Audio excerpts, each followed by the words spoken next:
titigil. Tataya lahat, hindi magtitipid. Gagawin ang dapat kong gawin. Alam ko na magagawa ko rin. Balang araw maging icon. Gusto ko kagaya ko si Idol. Mala Michael Jordan high score. Kilalang magaling pagdating sa ring. Balang araw maging icon. Gusto ko kagaya ko si Idol. Kaya yung tiyaga ko tina-times 4.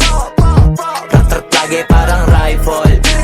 Wag na wag ka kakagat sa fake. Iwas ka sa foul. Wag kang makampante, ingat sa galaw. Wag puro atake, aralin dumipensa. Minsan din depende yan kung paano ka pumwersa. Minsan kailangan pabahay ng pasensya.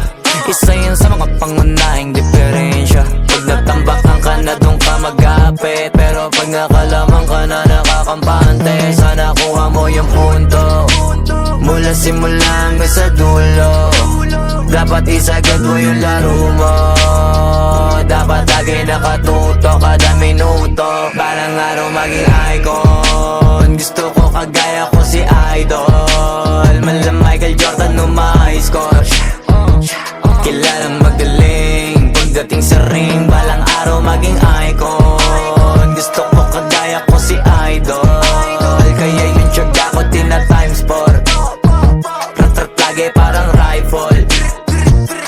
Kasama na sa laro, natural lang madapa, natural lang matalisod, natural mabutata.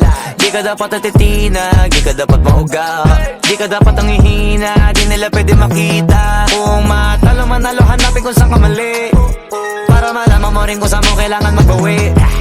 Yung pinakamagaling na ikaw, paano palabasin? Dapat ay wala kang pagkakataon na palalapasin. Bawala malambot na binte, kailangan buuan dibdib. At sa sarili may believe, kasi may gustong marating. At patunayan sa marami kahit na paunti-unti na balang araw maging icon. Gusto ko kagaya ko si Idol.